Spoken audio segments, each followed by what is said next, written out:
పరిపూర్ణ తృప్తిని ఇవ్వగలిగేది ఏంటి? రాజా ముక్తార్ స్ఫూర్తిదాయక సాక్ష్యం నేటి నిరీక్షణలో.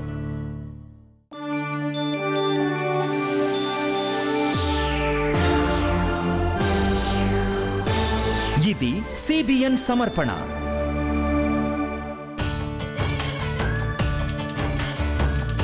మీరు చూస్తున్న కార్యక్రమం నిరీక్షణ.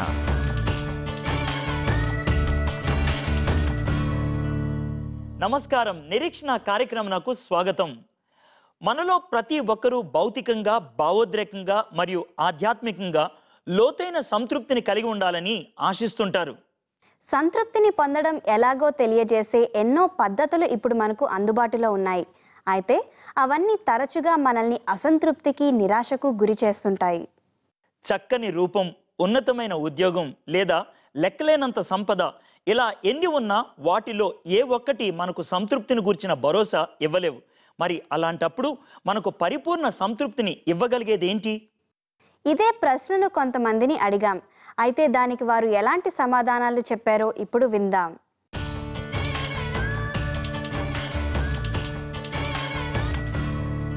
ఎంత డబ్బు ఉంటే అంత తృప్తి. నాకు అందరూ కలిసిమెలిసి వెళ్తూ ఉంటే బాగా మంచి తృప్తినిస్తూ ఉంటుంది. ఏదైనా టాస్క్ పర్ఫామ్ చేసినప్పుడు దాని అవుట్కమ్ వచ్చినప్పుడు నేను ఫుల్ సాటిస్ఫై అవుతాను. కుటుంబంతో ఉన్నప్పుడు అదొక తృప్తి. నా కొడుకు ఎప్పుడైతే స్కూల్లో ఫస్ట్ వస్తాడో అదే నాకు పరిపూర్ణ తృప్తి. మనశ్శాంతి మనిషికి తృప్తినిస్తుంది. ఇప్పుడు ఉన్న సిచ్యువేషన్ లో అయితే ఏది తృప్తినివ్వదు. అవును, తృప్తిని అందించేలా కనిపించే ఎన్నో విషయాలు మన చుట్టూ ఉన్నాయి. రకరకాల ఉత్పత్తులు, మందుల గురించి, మనం సమయం ఎక్కడ గడపాలి, ఎలాంటి సంబంధాలని కలిగి ఉండాలి అనే విషయాల గురించి మీడియా విపరీతంగా ప్రచారం చేస్తుంది. అయితే సమస్య ఏంటంటే ఇవన్నీ కూడా కేవలం తాత్కాలిక తృప్తిని మాత్రమే ఇవ్వగలవు, మనల్ని ఎన్నటికీ పూర్తిగా తృప్తిపరచలేవు. అయితే రాజా ముక్తార్ సింగ్ పరిపూర్ణ తృప్తిని ఎలా కనుగొన్నాడో ఈరోజు తెలుసుకుందాం. చూస్తూనే ఉండండి మీ నిరీక్షణ.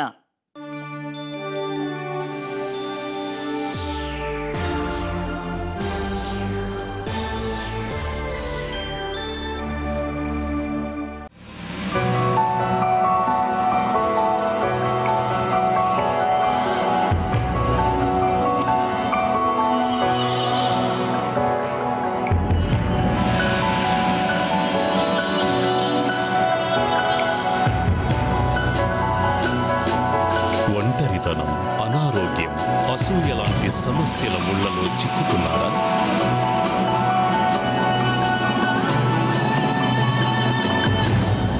భయపడకండి, యేసుక్రీస్తు రక్తం మీకు విడుదల కలుగజేస్తుంది. అది ఎలాగో తెలుసుకోవాలనుకుంటున్నారా? అయితే మా టోల్ ఫ్రీ నంబర్కు ఫోన్ చేయండి. 1-800-200-4077.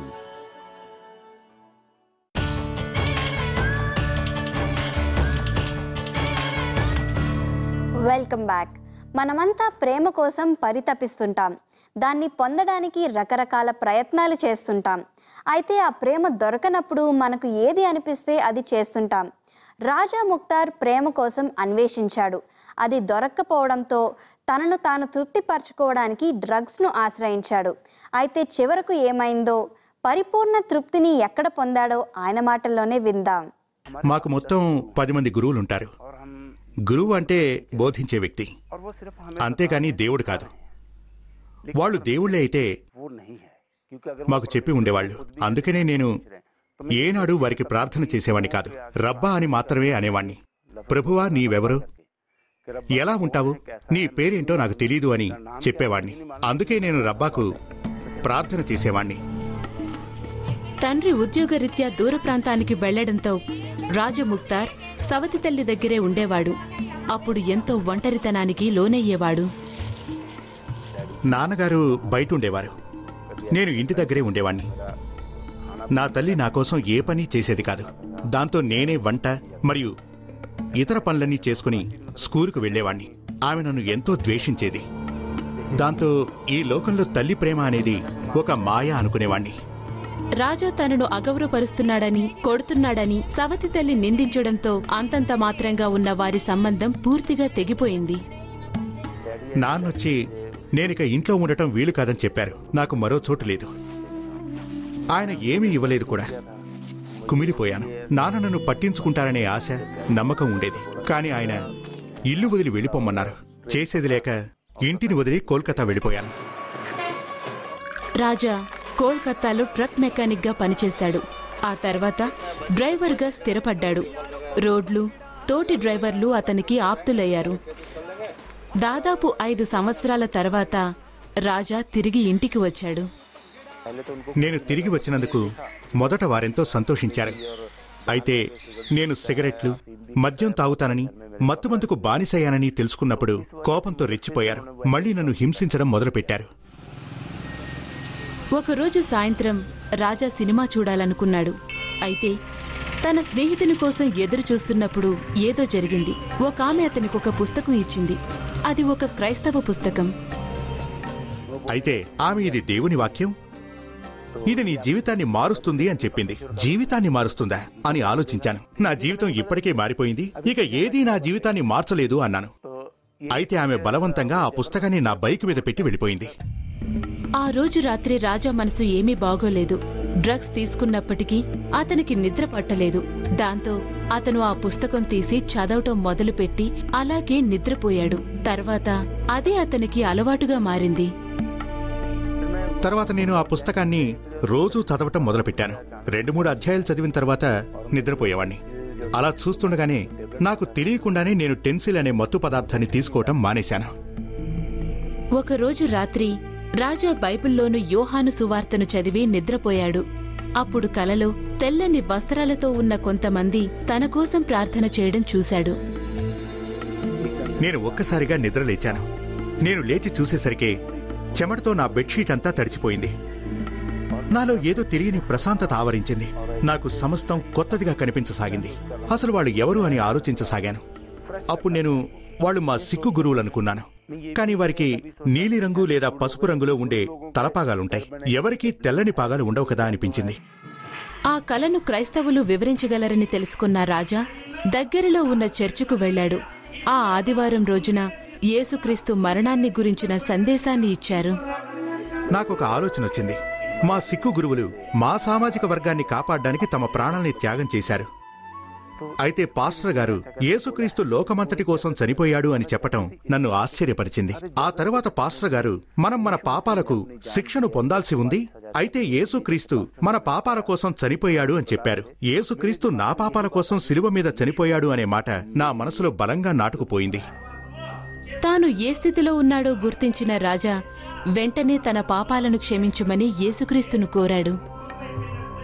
నా పాపాలు, అలవాట్లు అన్నీ నా మనసులో మిదిలాయి. ఇతరులతో చెప్పలేని పనుల్ని కూడా చేశాను. అవన్నీ నాకు గుర్తుకు వచ్చాయి. ఇప్పుడు యేసుక్రీస్తు మన పాపాల కోసం చనిపోయాడు కాబట్టి నాకిప్పుడు స్వేచ్ఛ దొరికింది, ప్రశాంతంగా ఉంది. ఇది నా జీవితంలోకి ఎంతో ఆనందాన్ని తీసుకొచ్చింది. ఆ తరువాత నేను ఎవ్వరి మాట వినలేదు. క్రీస్తు కోసం ముందుకు వెళ్ళాను.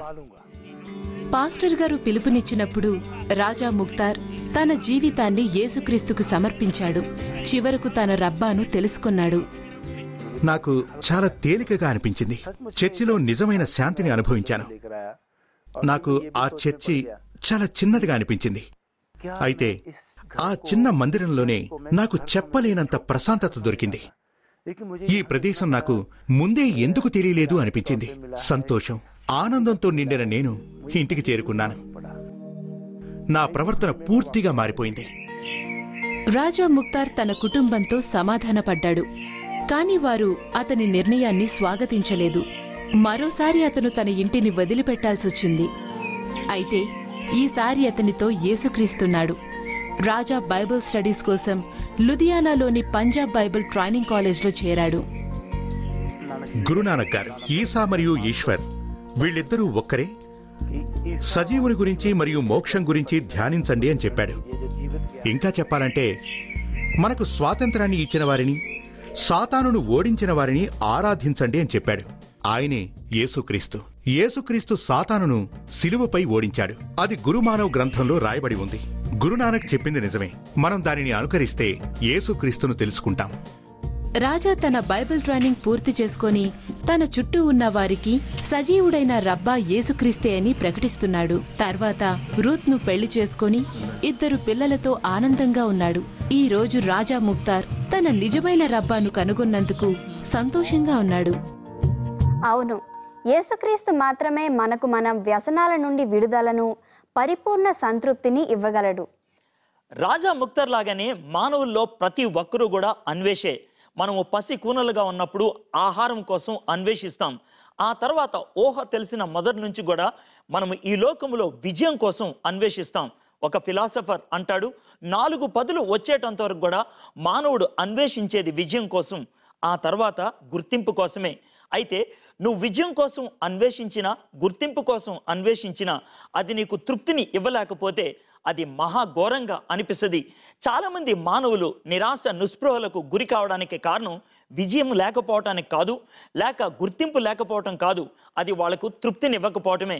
దానికి కొన్ని ఉదాహరణలు ఈరోజు మనం చూడబోతున్నాం. మెర్లిన్ మొన్రాయ్ చాలా అందగత్తె. 13వ ఏట నుంచి ఆమె సింగర్గా పేరు ప్రఖ్యాతులు గడించింది. 20వ ఏట ఆమె గొప్ప చలనచిత్ర నటి అయిపోయింది. 30 సంవత్సరాలు వచ్చేటప్పటికి ప్రముఖ నాయకులు ఆమెను పెళ్లి చేసుకోవాలని ఆశపడ్డారు. అటువంటి నాయకుల్లో అమెరికన్ ప్రెసిడెంట్లు కూడా ఉన్నారు. కానీ 36వ ఏట ఆమె అందం గురించి ఆమెకే భయం వేసింది. ఆమె అందాన్ని ఆమె కోల్పోతున్నానని భయం వేసింది. తన ముఖం మీద ఉన్నటువంటి ముడతలతో ఆమె తొందరగా ఆమె చచ్చిపోవాలని ఇష్టపడి ఆ రోజు రాత్రి చిట్ట చివరిగా అమెరికన్ ప్రెసిడెంట్తో మాట్లాడి ఆత్మహత్య చేసుకొని చనిపోయింది. పేరున్నది, డబ్బున్నది, అందమున్నది, కానీ ఆమెకు తృప్తి లేదు. రెండో వ్యక్తి అడాల్ఫ్ హిట్లర్. ఆయన జర్మనీని ఆయన ఉన్నతమైనటువంటి నాయకుడిగా పరిపాలించాడు. ప్రపంచంలో తిరుగులేనటువంటి ఒక జాతిని సృష్టిద్దాము అని అనుకున్నాడు. కానీ రష్యా వాళ్ళు ఆయన్ని చంపేస్తారు అనేటువంటి భయంతో శత్రువుల చేతిలో చచ్చిపోవడానికి ఇష్టపడక తన్ను తాను ఆత్మహత్య చేసుకొని ఆయన చనిపోయారు. వీళ్ళిద్దరూ ఈ లోకరీత్యా విజయం సాధించిన వాళ్లే, కానీ వాళ్ళకి తృప్తి లేదు. అందుకనే తృప్తి లేనటువంటి ఆ పరిస్థితుల్లో ఆత్మహత్య కూడా చేసుకోవాలని ప్రయత్నం చేశారు. మీలో కొంతమంది చాలా ప్రయత్నాలు చేసి ఉండొచ్చు, ఈ లోకరీత్యా విజయాలు సాధించి ఉండొచ్చు, మరి కొంతమంది అయితే అపజయాలు పాలై ఉండొచ్చు కూడా. అయితే మానవ జీవితానికి పరిపూర్ణమైనటువంటి తృప్తిని ఇవ్వగలిగేది ఏది? ఎప్పుడైనా ఆలోచించారా? ఈ లోకములో నీళ్లున్నాయి, ఎందుకనంటే మన దాహాన్ని తీర్చడానికి. ఈ లోకములో ఆహారం ఉన్నది ఎందుకు? మన ఆకలిని తీర్చడానికి. మనలో తృప్తి కోసం తపన ఉన్నది. ఖచ్చితంగా ఏదో ఒకటి మనల్ని తృప్తిపరచగలిగేది ఈ లోకములో ఉండి ఉండాలి. అది ఏంటి అని ఎప్పుడైనా అన్వేషించారా? దేవుడు మనల్ని తయారు చేసినట్లయితే దేవుణ్ణి అడిగితే తెలుసుద్ది ఆ విధమైనటువంటి తృప్తిని ఎవరు ఇవ్వగలరని. రాజా జీవితాన్ని చూస్తే మనకు అర్థమవుతుంది. ఆ విధమైనటువంటి తృప్తి మనం ఎప్పుడు పొందగలుగుతామంటే ఆ దేవుణ్ణి మన జీవితంలోకి ఆహ్వానించినప్పుడే, ఆ దేవునితో సంబంధం కలిగి ఉన్నప్పుడే. అది ఎలాగో ఈరోజు ఇంకా బాగా తెలుసుకుందామా? ఈ లోకంలో కొన్ని న్యూస్ ఐటమ్స్, కొన్ని న్యూస్ పేపర్లు మాత్రమే పరిమితమవుతాయి, 1-2 పేపర్లో. ఎందుకనంటే అది అంత ప్రాముఖ్యమైనది కాదు. అయితే కొన్ని వార్తలు ప్రతి వార్తాపత్రికలో కూడా హెడ్లైన్స్గా మారిపోతాయి. ఎందుకనంటే ఆ వార్త చాలా ప్రాముఖ్యమైనదని అర్థం. యేసుక్రీస్తు ప్రభువారు ఈ లోకంలో ఉన్నప్పుడు ఆయన జీవితాన్ని, ఆయన జీవిత బయోగ్రఫీని రాయటానికి 4 బయోగ్రాఫర్స్ ఉన్నారు. ఆ నలుగురు సువార్తికులు అన్నారు. వాళ్ళు రాసినటువంటి 4 పుస్తకాలని 4 సువార్తలు అన్నారు. ఆ సువార్తల్లో యేసుక్రీస్తు యొక్క జీవిత చరిత్ర మనకు కనబడుతుంది. కొన్ని విషయాలు మాత్రమే ఈ 4 కూడా రాశారు. కొన్ని విషయాలు ఒకళ్ళు లేకపోతే 2 రాశారు. 4 రాశారు అంటే ఏదైనా సంఘటన గురించి అది చాలా ప్రాముఖ్యమైంది అని అర్థం. అలాంటి సంఘటన ఈరోజు మనం ఒకటి చూడబోతున్నాం. యేసుక్రీస్తు ప్రభువారు వెళ్తూ ఉన్నప్పుడు ఒక యవ్వనస్తుడు వచ్చాడు ఆయన దగ్గరికి అని ఒక సువార్తికుడు అంటే, ఇంకొక ఆయన అధికారి అని అన్నాడు, ఇంకొక ఆయన ధనవంతుడు అని అన్నాడు. వీళ్ళు ముగ్గురు కూడా ఒకే వ్యక్తి గురించి రాస్తున్నాడు. అంటే ఆ వ్యక్తి గురించి మనకు 3 విషయాలు తెలిసినాయి. ఆయన యవనస్తుడని, ఆయన అధికారని, ఆయన బాగా ధనం కలిగిన వాడు అని. ఆయన యేసయ్య దగ్గరికి వచ్చి ఒక ప్రశ్న అడుగుతున్నాడు. నాకు చాలా డబ్బుంది, నాకు చాలా పేరుంది, కానీ నాకు కావాల్సింది ఒకటే, పరలోక రాజ్యములో నేను చేరాలి అని అనుకుంటున్నాను. దానికి నేనేం చేయాలి అని యేసయ్యని అడుగుతూ అంటున్నాడు, ఓ మంచి బోధకుడు అని. యేసయ్య వెనక్కి తిరిగి అంటున్నాడు, మంచివాణ్ణి అని నన్ను సంబోధిస్తున్నావు, నీకు ఈ విషయం తెలీదా? దేవుడు తప్పించి ఇంకెవరు మంచివాడు కాదని. యేసయ్య ఆ మాట అంటంలో తనను ఒక విధంగా ప్రశ్నిస్తున్నాడు, నువ్వు నన్ను దేవుడిగా అంగీకరిస్తున్నావా? ఒకవేళ దేవుడిగా అంగీకరిస్తే నేను చెప్పిన మాట చేయగలవా అన్నట్లేమో. ఆ తర్వాత అతన్ని అడిగాడు, నీకు ఆజ్ఞలు తెలుసా అని. అతడు ఆజ్ఞలు చక్కగా చెప్పడం మొదలుపెట్టాడు. దాన్ని బట్టి అర్థమవుతుంది ఆయన చాలా మత భక్తి కలిగిన వాడు. ఎన్ని మంచి లక్షణాలు ఉన్నాయో చూడండి. యవ్వనస్తుడు, ధనికుడు, అంతేకాదు హోదా కలిగిన వాడు, భక్తి కలిగిన వాడు కూడా. మంచి ఆలోచన కూడా ఉంది ఆయనకి. ఏంటి? నిత్య రాజ్యములో ఆయనకి స్థానం కావాలని. అప్పుడు యేసయ్య అంటున్నాడు, నీకున్నటువంటి ధనాన్ని పేదవారికి ఇచ్చేయి అని అంటున్నాడు. అప్పుడు తన ముఖం చిన్నపుచ్చుకొని అక్కడి నుంచి వెళ్ళిపోయాడు అని చెప్తూ ఉన్నది. అయితే ఈ విషయాన్ని చూస్తే అర్థమవుతుంది అతను ధనం సంపాదించాడు. అయితే ఆ ధనమే తన గురి అనుకున్నాడు. ఆ ధనమే తన యొక్క గమ్యం అనుకున్నాడు. తన ధనమే తనకి సాటిస్ఫాక్షన్ ఇస్తుంది అని అనుకున్నాడు. కాబట్టి ఆ ధనాన్ని పక్కకు తొలగించలేకపోతున్నాడు. అదొక పెద్ద దేవతగా మారిపోయింది. అందుకే సంతృప్తిని తాను పొందలేకపోతున్నాడు. మనలో చాలా మందికి కొన్ని విగ్రహాలు లేకపోతే కొన్ని పెద్ద బలమైనటువంటి కోరికలు ఉండిపోతాయి. అవి మనకు తృప్తినివ్వలేవు అని తెలుసు, కానీ విడిచిపెట్టడానికి భయపడుతూ ఉంటాం. అలాంటిది నీకేనో ఏదైనా ఉన్నదా? దాన్ని బట్టి తృప్తిని అనుభవించలేకపోతున్నామో. ఈ వ్యక్తికి ధనం అడ్డు, మరి నీకేమడ్డు? ఆ అడ్డును కనుక యేసయ్య నామములో తొలగించుకోగలిగితే, యేసయ్య దగ్గరికి నువ్వు రాగలిగినట్లయితే ఇక్కడి నుంచే ఆ సంతృప్తికరమైనటువంటి జీవితాన్ని జీవించడం నువ్వు మొదలు పెట్టగలుగుతావు. మరి నీకేం అడ్డుందో యేసయ్యతో చెప్పడానికి ఇష్టపడుతున్నావా? బహుశా ఆ ధనవంతుడు యేసయ్యతో ఈ మాట చెప్తే బాగుండేదేమో, నాకు చాలా ధనం ఉంది, ఆ ధనం తొలగించుకోవడం నాకు చాలా కష్టం అవుతుందంటే యేసయ్య ఆ రోజు సహాయం చేస్తుండేవాడేమో. కానీ ఆయన ధనం విడిచిపెట్టలేక అక్కడి నుంచి ముఖం చిన్న పెట్టుకొని వెళ్ళిపోయాడని. మరి నువ్వు అలా వెళ్ళిపోవటం దేవుడికి ఇష్టం లేదు. నువ్వు మారాలని, నువ్వు పరిపూర్ణ జీవితాన్ని, పరిపూర్ణ ఆనందాన్ని అనుభవించాలని యేసయ్య ఇష్టపడుతున్నాడు. అయితే ఆయనను అడగగలిగితే, ప్రభువా నాకు ఇది అడ్డుగా ఉంది, ఇది తొలగించవా, నేను నీ దగ్గరికి వస్తాను అని అంటే గనక ఆయన ఖచ్చితంగా అడ్డు తొలగిస్తాడు. ఇప్పుడే ఇక్కడే ఆ అల్టిమేట్ సాటిస్ఫాక్షన్ని నువ్వు అనుభవించగలుగుతావు. మరి మీరు నాతో కలిసి ప్రార్థన చేయడానికి ఇష్టపడుతున్నారా? మీ అడ్డు తొలగించుకోవడానికి ఇష్టపడుతున్నారా? ఇష్టపడుతున్నట్లయితే మనం కలిసి ప్రార్థన చేద్దాం. దేవా, నాకున్నటువంటి అడ్డు ఇదే. ఆ అడ్డేదో మీరే చెప్పండి. ప్రభా, ఆ అడ్డును తొలగించు ప్రభా. నీకు అసాధ్యమైంది ఏది లేదని నేను నమ్ముచున్నాను. నాకు చేత కావట్లేదు, నాకు సహాయం చేయి. నా అడ్డు తొలగించు ప్రభా. నేను నీ దగ్గరికి రావాలని ఇష్టపడుతున్నాను. నీ బిడ్డగా జీవించాలని ఆశపడుచున్నాను. నాకు తృప్తిని అనుగ్రహించు, నిత్య జీవాన్ని ప్రసాదించు. ఈ ప్రార్థన విన్నందుకు నీకు వందనాలు. యేసయ్య నామములో ప్రార్థన చేయుచున్నాను. ఆమేన్, ఆమేన్. ఈరోజు మీరు ఈ ప్రార్థన చేసి యేసుక్రీస్తును మీ హృదయాల్లో ఆహ్వానించినట్లయితే వెంటనే మాకు ఫోన్ చేయండి. యేసుక్రీస్తు గురించి మరింత వివరంగా తెలుసుకోవడానికి, ఆయనిచ్చే పరిపూర్ణ సంతృప్తిని అనుభవించడానికి మీకు సహాయపడతాం. మీలో ఎవరైనా ఈరోజు ప్రార్థన చేయలేకపోయినా సరే మాకు ఫోన్ చేయండి. మా కౌన్సిలర్స్ మీతో మాట్లాడతారు, మీకోసం ప్రార్థన చేస్తారు. లేదా మాకు ఉత్తరం రాయండి, మీకు తప్పకుండా జవాబు రాస్తాం. చూస్తూనే ఉండండి మీ నిరీక్షణ.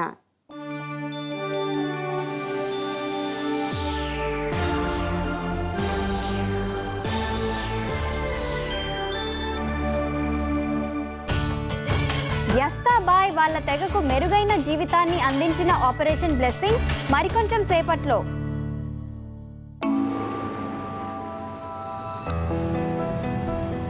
డియర్ అక్క, అమెరికాలో జీవితం ఎంతో ఒంటరిగా అనిపిస్తోంది. కొన్ని విషయాలు చెప్పినా నీవు అర్థం చేసుకోలేవు. ఇక్కడ వాళ్ళు లోపల ఒకలా పైకి మరోలా ఉంటారు.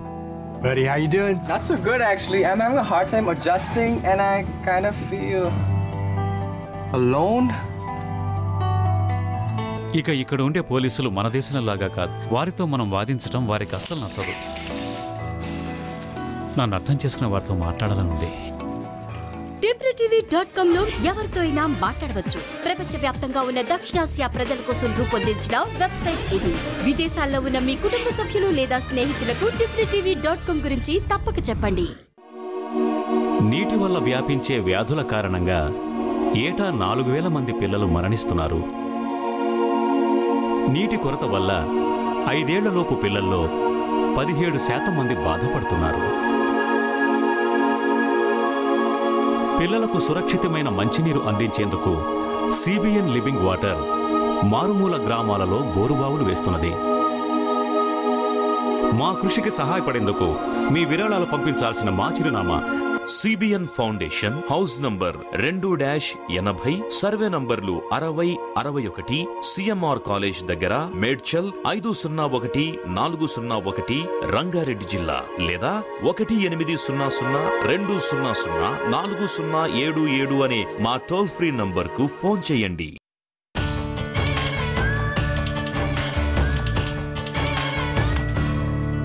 Welcome back. నీరు అనేది ప్రతి ఒక్కరి ప్రాథమిక అవసరం. అయితే ప్రతి 6 ఒకరికి సురక్షిత మంచినీరు అందుబాటులో లేదు. నీటి సంబంధిత వ్యాధుల వల్ల దాదాపు 20 లక్షల మంది చనిపోతున్నారు. వారిలో అనేక మంది చిన్నపిల్లలు ఉన్నారు. వ్యస్తాబాయ్ వాళ్ళ తెగకు చెందిన 3 తరాల వారు మంచినీరు లేక ఎంతో శ్రమ పడ్డారు. అయితే ఆపరేషన్ బ్లెస్సింగ్ వారి దాహాన్ని ఎలా తీర్చిందో ఇప్పుడు చూద్దాం. మలింగ గ్రామస్తులతో కలిసి ఆ ఇబ్బందికరమైన రోడ్డు గుండా 1 కిలోమీటర్ దూరంలో ఉండే రైల్వే పైప్ లైన్ వరకు వెళ్లేవాడిని. మేము చాలామంది ఉండటంతో మా బిందెలు నింపుకోవడానికి ఎంతోసేపు వేచి ఉండాల్సి వచ్చేది. ఇక్కడ ఎంతో సమయం వెచ్చించాల్సి రావడంతో ఏ పనికి వెళ్ళలేకపోయేవాళ్ళం. 3 తరాలుగా వ్యస్తాబాయ్ తెగ త్రాగునీటి కోసం ఇబ్బంది పడుతోంది. ప్రస్తుతం రైల్వే పైపు నుంచి కారిపోయే నీరే వారికి ఆధారం. కొన్నిసార్లు అది వారికి ఎంతో ప్రమాదకరంగా ఉంటుంది. మేమక్కడికి వెళ్ళినప్పుడు రైల్వే పోలీసులు నీటిని పట్టుకోనివ్వకుండా మమ్మల్ని తరిమేస్తూ ఉంటారు. మేం పైపును పగలగొట్టి అందులోంచి వచ్చే నీటిని పట్టుకుంటాం. అది తప్పని తెలుసు, కానీ ఏం చేయగలం? నీళ్లు లేకుండా బతకలేం కదా. ప్రభుత్వం అక్కడ సర్వే జరిపి నీరు వస్తాయనే ఆశతో 350 అడుగుల లోతున బోరుబావి తవ్వింది. కానీ దురదృష్టవశాత్తు ఆ ప్రయత్నం ఫలించలేదు. వ్యస్తాబాయ్ ఎంతో నిరాశ చెందాడు. అయితే మరో విధంగా వారికి ఆశ దొరికింది. 2010వ సంవత్సరంలో మా కొడుకు జబ్బున పడ్డాడు. పాస్టర్ సురేష్ మా సమస్య తెలుసుకుని ప్రార్థన చేయడానికి మా ఇంటికి వచ్చాడు. ఆయన మాతో మాట్లాడి యేసుక్రీస్తును నమ్ముకోమని చెప్పాడు. మా కొడుకు కోసం ప్రార్థన చేసి వెళ్ళిపోయాడు. పాస్టర్ గారు ప్రార్థన చేసిన తర్వాత వ్యస్తాబాయ్ కొడుకు బాగుపడ్డాడు. దాంతో ఆ కుటుంబం యేసుక్రీస్తును విశ్వసించింది. మంచినీటి కోసం ప్రభువుకి ప్రార్థన చేయడం మొదలుపెట్టారు. మా ప్రార్థనకు జవాబుగా పాస్టర్ సురేష్ ద్వారా ఆపరేషన్ బ్లెస్సింగ్ బృందం బోరుబావి తవ్వడానికి మా ఊరొచ్చారు. మేమంతా నీరు ఎప్పుడు ఉబికొస్తుందా అని ఎదురు చూస్తూ ఉన్నాం. చివరికి నీరు బయటకు వచ్చింది. మేమెంతో సంతోషపడ్డాం. యేసుక్రీస్తును ప్రభువుగా అంగీకరించాం. ఆపరేషన్ బ్లెస్సింగ్ కి మా ధన్యవాదాలు. మానవ జాతికి నిజమైన తృప్తినిచ్చే దేవుని ప్రేమను పంచడానికే మా ఆపరేషన్ బ్లెస్సింగ్ బృందాలు ఉన్నాయి. వ్యస్తాబాయ్ లాంటి అనేకుల ముఖాలపై ఉపశమనాన్ని, చిరునవ్వుల్ని చూసినప్పుడు మాకు కలిగే ఆనందాన్ని మాటల్లో చెప్పలేం. మాతో చేతులు కలపడం ద్వారా మీరు కూడా వ్యస్తాబాయ్ లాంటి అనేక మంది జీవితాల్లో గొప్ప మార్పుని తీసుకురావచ్చు. ఇప్పటికే మీలో చాలామంది మాతో కలిసి పరిచయం చేయడానికి ఇష్టపడుతున్నారు. మీలో కొంతమంది మా గురించి ప్రార్థన చేసేవారైతే మరి కొంతమంది ఆర్థికంగా సహాయపడుతున్నారు. అందుకు మా హృదయపూర్వక ధన్యవాదములు. పరిచయం గురించి ఇంకా తెలుసుకోవాలని ఇష్టపడుతున్నట్లయితే మీ స్క్రీన్ మీద చూపించబడుతున్నటువంటి టోల్ ఫ్రీ నంబర్కి ఫోన్ చేయండి. మా సిబ్బంది వారు మీతో కలిసి మాట్లాడతారు. లేదా మాకు ఉత్తరం రాయండి. మా address CBN foundation, house number 2-80, CMR college దగ్గర, మేడ్చల్, హైదరాబాద్ 501401. మరిన్ని వివరాలకు 1800-200-4077 అనే మా టోల్ ఫ్రీ నంబర్కి ఫోన్ చేయండి. మా వెబ్సైట్ www.obindia.org. మీ బాధల్ని, ఇబ్బందుల్ని మీరు యేసుక్రీస్తుకు అప్పగించినట్లయితే ఆయన మీకు విడుదలను కలుగజేస్తాడు. అసంతృప్తికరంగా మీరు జీవిస్తున్నట్లయితే ఒక విషయాన్ని గుర్తుంచుకోవాలి. ఏదో ఒక అడ్డు మనకు ఉండొచ్చు. ఆ తృప్తికి మనకి మధ్యన ఆ అడ్డు మీరు తొలగించుకోలేనటువంటి పరిస్థితుల్లో ఉన్నట్లయితే యేసయ్యను అడిగినట్లయితే ఆయన తొలగించడానికి ఇష్టపడుతున్నాడు. యేసయ్యనే ఎందుకు అడగాలి? ఆయన దేవుడా? ఇలాంటి ప్రశ్నలు గనక మీకు ఉన్నట్లయితే, యేసయ్య గురించి తెలుసుకోవాలని ఆశపడుతున్నట్లయితే, మీరు అడిగినట్లయితే దేవుని కొరకు నీ అన్వేషణ అనే ఈ పుస్తకాన్ని మీకు ఉచితంగా పంపించగలుగుతాం. యేసుక్రీస్తు ప్రభువారిని మీరు సొంత రక్షకుడిగా అంగీకరించారా? మీ నిర్ణయాన్ని మాతో పంచుకోండి, మేము కూడా మీతో కలిసి ఆనందిస్తాం. మీకు ఏదైనా సమస్య ఉన్నదా అయితే వెంటనే మాకు ఫోన్ చేయండి. మీ స్క్రీన్ మీద ఉన్నటువంటి మా టోల్ ఫ్రీ నంబర్కి ఫోన్ చేయండి. యావత్ భారతదేశంలో ఎక్కడి నుంచి ఫోన్ చేసినా ఉచితమే. మా సిబ్బంది వారు మీతో కలిసి ప్రార్థన చేయడానికి ఇష్టపడుతున్నారు, మీకు సలహాలు ఇస్తారు. వచ్చే వారం ఇదే సమయానికి ఇదే ఛానల్ మీద మళ్ళీ కలుసుకుందాం. యేసుక్రీస్తు ప్రభువారు మనందరికీ తోడుగా ఉండను గాక.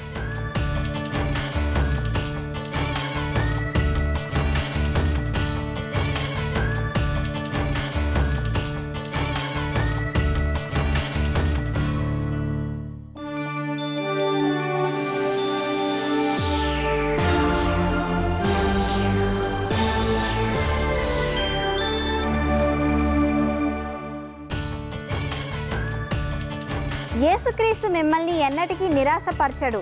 ఈ సత్యాన్ని రుజువు చేసే పర్వీన్ మరియు నజ్మా సాక్ష్యాలు వచ్చే వారం మీ నిరీక్షణలో.